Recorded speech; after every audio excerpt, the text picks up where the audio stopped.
Day 1. Injection. Stolen ampules clink at the bottom of the backpack for which you betrayed your old hospital. Your theft of morphine ampules to pay off huge gambling debts to the local cartel was quickly exposed. In a dirty port, you gave your very last dollars to a machete-wielding bandit guide. You enter the green hell. You, an old man in a cap, and a nervous guy with cracked glasses. Beside him steps his young wife, very heavily, tightly wrapped in a thick yellow raincoat. The humid tropical air instantly glues your lungs together, making it hard to take a deep breath. Heavy boots sink deep into the stinking sludge of rotting leaves and dark red clay. Every single step taken across the Darien Gap demands colossal strength from the body. The old man in the faded baseball cap trips often, leaning heavily on a crooked cane. Your medical brain notes his severe shortness of breath. The old man's heart will soon just burst. Ahead lies only an endless green wall, hiding painful death and disease in its dark shadows. You squeeze your backpack straps tighter, knowing there is absolutely no turning back from this purgatory. Day 2. Tariff. The continuous nocturnal tropical downpour has turned the narrow trail into a slippery mess of mud. The guy in glasses clumsily steps on a wet root and falls with a loud, sickening crunch of bone. The guy's leg bends unnaturally at a terrifying angle. A crimson stain floods the pant leg. The girl in the yellow raincoat breaks into a wild hysteria, smearing tears over her bitten face. You use straight branches and long scraps from your own shirt to apply a rigid splint.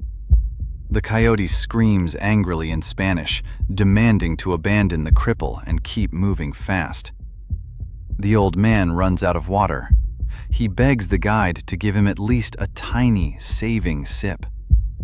The bandit laughs and demands his gold wedding ring from his finger for a couple drops of moisture.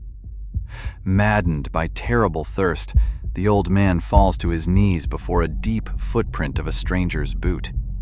He greedily drinks the muddy slurry straight from the dirty puddle, swallowing dangerous tropical bacteria. Your medical knowledge screams about the danger, but you cowardly turn your face away. The forced stop costs everyone their remaining strength under the merciless equatorial sun. Day 3. Waterline. A sudden dull roar of a mountain flood catches your group in a narrow, rocky lowland. The muddy, roaring current sweeps away trees, rapidly filling all the space around you. You barely manage to jump into a dark, karst cave right above the raging mountain river. But the icy water relentlessly rises inside as well, flooding the lower levels of this shelter. Blind animal panic begins in absolute darkness under the disgusting squeak of bats. To avoid drowning, you have to climb up the sharp, slippery rocks of the vertical shaft. The guy crawls on his bare hands while his wife in the raincoat frantically pushes his back. Your fingers are scraped to blood against the rough rock as you pull the heavy old man up. The old man's sharp jerk tears the strap. Your backpack with ampules falls into the roaring abyss. You lose your most valuable cargo, remaining in the dark stone sack with completely empty hands. You climb out onto a high ledge, breathing heavily and shivering from the sharp temperature drop. The loud noise of the raging elements outside drowns out the groans of the wounded and the old man's hoarse breathing. Day 4. Parasites. The dirty water from the puddle does its job. The old man is twisted by a severe attack of dysentery. He rapidly loses fluids in the dark, and by evening, his exhausted heart stops forever. The coyote realizes that the group has become a burden and decides to quietly abandon you in this creepy cave. He tries to sneak away, taking the only backpack with the pitiful remains of your provisions.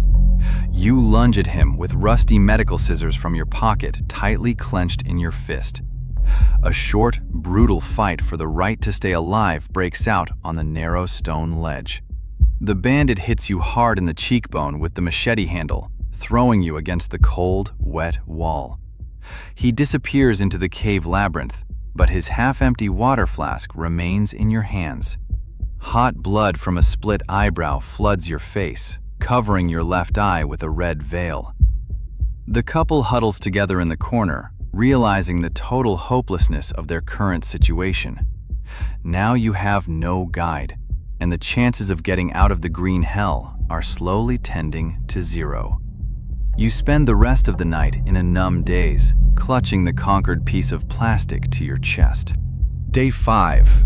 Culling. The water recedes and you struggle out of the cave, leaving the dead old man lying in the dark. The trail has turned into steep mudslides, completely unsuitable for a person with a broken leg. The guy develops wild sepsis. He is shaking from a severe fever and pouring cold sweat. The wife in the dirty yellow raincoat falls into hysterics, flatly refusing to abandon him here. Your medical brain understands clearly. Without antibiotics, he will rot alive within a few days. The survival instinct completely drowns out the remains of empathy and professional medical duty. To stay with them right now means to sign an absolutely certain death warrant for yourself in the jungle. You silently take a blister pack with the last 3 powerful painkillers out of your pocket. You place them on a stone next to the crying woman and walk forward, not looking back at the screams. Her curses fly into your back, echoing through the soulless vaults of the endless jungle. You justify yourself by saying you are saving your own life, but a part of your soul dies right there. Social Darwinism takes complete precedence over humanity, leaving only cold, calculating animal logic. Day 6. Gangrene. You remain absolutely alone in the middle of the endless green labyrinth of the Darien Gap. Bites from malaria mosquitoes cause a severe attack of fever and a terrifying clouding of consciousness. The world blurs before your eyes. The bright, poisonous colors of the jungle merge into one spot. Trying to descend a steep clay slope, you lose your balance and fly straight down. Your knee flies into a bamboo trunk with a sickening crunch, knocking all the air out of your lungs. A blinding flash of pain paralyzes your body. The destroyed joint can no longer hold your weight. Leaning on a thick branch, you drag your numb leg while drops of blood run down your thigh. Overcoming intense nausea, you tear long strips of fabric from your dirty work pants. With trembling hands, you apply a tight pressure bandage, rigidly securing your shattered joint. Infection instantly penetrates the open wound, along with the foul-smelling mud of the rainforest. Limping and leaning on a makeshift cane, you continue to stubbornly crawl on pure willpower. Every movement echoes with an electric shock in your spine, but you utterly refuse to die. Day 7. Verdict. Half dead, covered in purulent ulcers and dirt, you are accidentally found by a border patrol.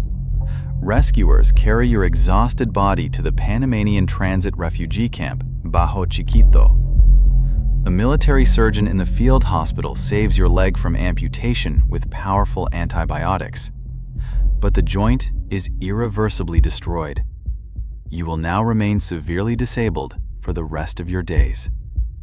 Physical salvation has taken place, but there will be no happy ending for the fugitive nurse. Right from the hospital bed, you are ruthlessly thrown into a cold cell of a deportation prison. You find out that the cartel has its own overseers, even among the Panamanian Immigration Service. Ahead awaits you forced deportation back to Caracas, straight into the hands of brutal executioners.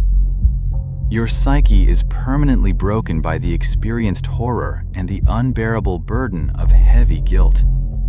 Every night in the stuffy cell, you wake up screaming from phantom pain in your shattered knee. The desperate cry of the girl you left to rot alive in the jungle constantly rings in your ears. The Darien Gap took your soul, leaving only an empty cripple to wait for an imminent execution.